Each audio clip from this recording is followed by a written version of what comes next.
Hey, my friends. Welcome to episode 57 of the Nourish and Strengthen podcast. And today I want to attempt to tackle something that I've been thinking a lot about, and that has to do with confidence and weight loss. Okay. So many women who schedule calls with my team or who talk to me on social media, they mention that they don't feel confident in the size of body that they currently are in, right? They say they want to lose weight and they think that they're going to feel more confident when they lose 20 pounds, 30 pounds, 100 pounds, whatever it is, right? I 100% get this. I totally do. And there is validity to this for sure. I myself also feel more confident in a body size that I like and prefer on myself, right? I totally get it. And it's interesting to think about, every person's ideal of what their ideal body looks like is different, right? And some people are curvier, some people are thinner, some people are more muscular. Some people don't want muscle that other people want, right? Everybody is totally different. And it's not like we all feel more confident in the same body. We feel more confident in the body that we prefer, the body size, shape, muscularity, like fitness level that we like, right? And so this leads me to think about, why do we feel this way? Is this confidence truly only about how we look? Like, part of it is, sure, I totally get it. There are some people out there that say it doesn't have anything to do with that. I disagree. I definitely think that reaching goals for ourselves and having a body type that we desire boosts our confidence, right? Part of it is how our clothes look on us. We feel more confident and empowered in our day-to-day lives when we look presentable and how we want to look, right? But I also think there's another aspect here. I also think that a lot of our confidence is built in the journey that it took us to get to that end result, and how proud we are of the work we put in along the way, right? So that's what I want to discuss with you guys today. What do you guys think about that? I hope you guys like this topic. So I'm going to dive on in. So the definition of confidence, I wanted to start there. I wanted to Google this and start there. And what I found on Google is that confidence is a feeling of self-assurance arising from one's appreciation of one's own abilities or qualities. Isn't that kind of awesome? Appreciation for our own abilities and qualities. And so when I Googled the quote, how to get more confidence, close quote, some ideas came up, okay, that I really liked. And we're going to dive into some of these in more detail. So first one is practice. How to get more confident, practice. So in a sense, it's like you fake it until you make it, that whole idea, right? Another one is your body language. And that's more, I feel like, appearing more confident, and that kind of plays into the whole practice, the fake it till you make it, right? Having good posture, making eye contact with people, all of these things help you appear more polished and confident, right? But really cultivating that confidence within ourselves comes from this next one. I think this one is huge. Positive thoughts and gratitude. You guys know I love this one. Speaking positively into ourselves can help us become more confident. I 100% agree with that. Google also mentioned reflecting on past accomplishments. And so this one in particular is key here in the context of what I want to talk to you guys about today, okay? So when you're at your goal, okay, your body, your mindset, your life, you feel amazing, right? But I really think a huge piece of this that we sometimes forget is that this confidence and this empowerment comes from the idea that you just did something so hard, right? You did this journey that was so hard, and maybe it's something, this weight loss, whatever journey you went on to get to your end result, right? Maybe it's something that you've tried to do time and time again and you failed to do, right? But this time you did it and you got there. And that is what gives you that confidence, okay? Because how many times we've all seen women of all shapes and sizes just exude this confidence, right? When other women that seem to look quote unquote perfect on the outside aren't confident at all. What's the difference there, do you guys think? Could it be that the self-assurance of these confident women, or these women that are confident no matter their body shape and size, have this deep self-assurance that maybe the other ones don't, right? So let's dive into that a little bit. Like, where did these women get that self-assurance? Okay. I have a few ideas. I've got, let's see, 1, 2, 3, 4, 5, 5. I've got 5 ideas here, okay, on building that self-assurance. The first one is recognizing what you are good at. Okay. Make a list if you need to. If you're thinking like, oh, I don't even know, like I'm not really that good at anything, right? Make a list. Okay. Think truly. If you need to ask someone you love, ask someone close to you, do that. Okay. Maybe you need some feedback on this, and that's totally okay. So speaking positively to yourself and celebrate these strengths that are unique to you. So like I said, grab a note in your phone and just literally start jotting them down. Okay. These are things you're good at. If you need some help, what are some things people have told you you're good at?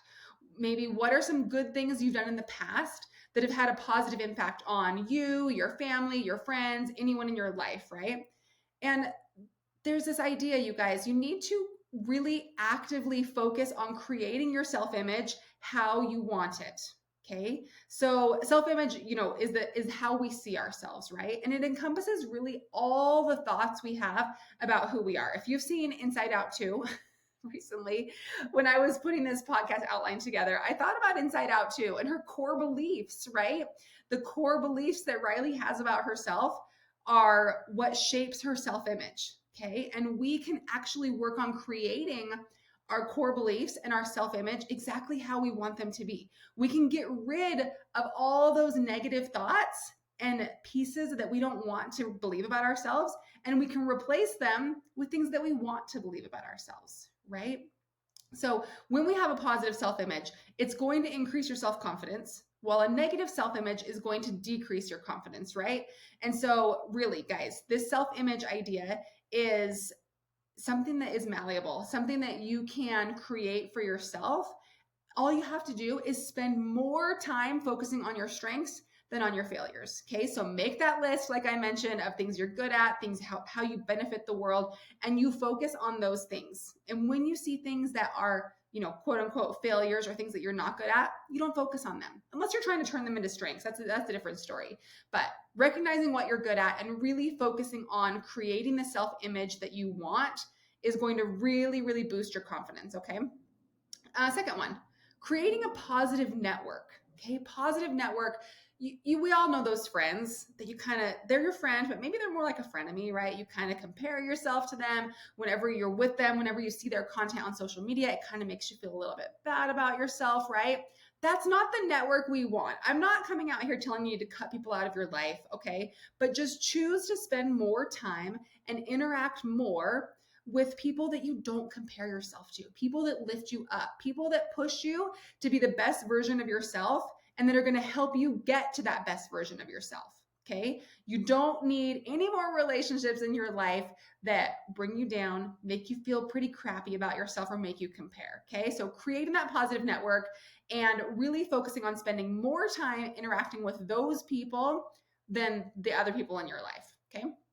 Number 3, way to improve your confidence, self-assurance is putting yourself first, you guys. And I know this can be a controversial one, especially for all my mamas out there, you guys, but just like they say in an airplane, right? You got to put your own mask on first if you're going to be able to best take care of others, right? We hear this with moms all the time. We put ourselves on the back burner for years when our kids are little, right? It's kind of ingrained in us that everything we do has to be for them. And sometimes it can take a while before it really hits you that you've kind of lost yourself, right? And as you spend day after day, year after year, putting yourself on the back burner, your confidence will drop because you don't feel like, and even if you're not saying it, you are showing yourself that you don't feel like you are worth putting time and energy into. Okay, that's what your actions are showing yourself, your subconscious mind. Okay, so a couple ways you can do this. Put effort into yourself and how you feel. Work out, eat healthy, prep your food, buy groceries that make it easy for you to eat healthy, okay? And then just little day-to-day things, guys. Put effort into getting dressed. Don't spend all day in your sweats, in your pajamas, even if you're not leaving the house. Make an effort to look presentable, look nice, shower. That sounds silly, but like how often are we like, maybe you guys don't do this. Maybe it's just me. I'm not going anywhere today. I'm just gonna, I don't want to take a shower. I just want to kind of be lazy, right? Take that time, take that 30 minutes in the morning, shower, get dressed. You're going to feel so much better about yourself. You're going to have a more productive day.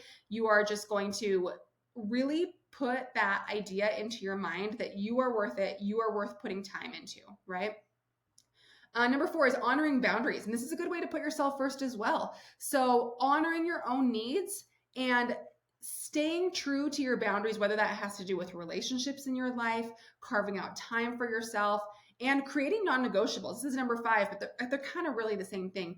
When you create a non-negotiable, you guys, you follow through. So what are non-negotiables? Non-negotiables are things that you are promising yourself you will do every single day, no matter what. So for example, some people have a non-negotiable of, I don't know, hitting 10,000 steps a day. That means truly, if you were in bed at night and you're at 9,000, you're going to get up and you're going to walk around your house until you hit 10,000, because that 10,000 steps is a non-negotiable for you, and you are doing that no matter what, you guys. And confidence, true, deep confidence is built on your ability to keep promises to yourself. Okay. Don't you think that's what your whole fitness journey is? Rarely do we start a fitness journey and think, well, if I reach my goals, like that's cool, but I don't really care. Usually we really want to reach these goals, right? And we know that by following a plan, getting healthy habits in place, we can get there. So the key is keeping these promises that we make to ourselves, because that's telling yourself that you are worth it and that you are important, right? So in order to build up the consistency of these promises, this whole promise keeping idea, I want you to start small, okay? Start with something that you kind of know 100% that you can do, okay? Something easy. Like I've heard, maybe starting with making your bed, and you might think, well, that's silly. What does that have to do with me reaching my fitness goals? Well, it doesn't directly, but what it is doing is it's something easy. It's something that takes less than 2 minutes, right? And it makes your room more presentable. And how we do one thing is how we do everything, you guys. So if you can make your bed every single day, you're keeping that promise to yourself, and you're showing yourself that I do things that are important to me. I am the type of person who does something that I tell myself I'm going to do, right? Then once that first thing becomes easy, then you do another thing. You do that until it becomes easy. Then you do another thing. And this is how you can truly transform your life, by keeping these small promises to yourself over and over and over. And it just compounds. Okay. That is what builds true confidence. And that is what builds the true feelings of empowerment and self-assurance. Okay. And the icing on the cake is that, hey, at the end of your journey, you're going to look pretty darn amazing as well. And that is what's going to make you glow even more.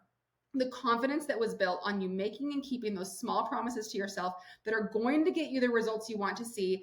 And at the end, you're going to feel incredible. Not only because you lost the weight you wanted to lose, you built the muscle you wanted to build, you look more toned, whatever it is, but you did some dang hard work to get there on the way. And so all of that combined is what boosts your confidence. It's not just the weight loss in the end, right? What do you guys think? Do you agree? I'd love to hear your thoughts on the topic. Please message me on social. I'd love to chat with you about this. I think it's a really, really important topic that a lot of us kind of lose sight on, right? And we kind of make it more superficial, but really it can be really deep and really transformative. So those are my thoughts for this week, guys. I kept that quick and brief, and I would love to hear what you think about it. And I will talk to you guys next week. Bye-bye.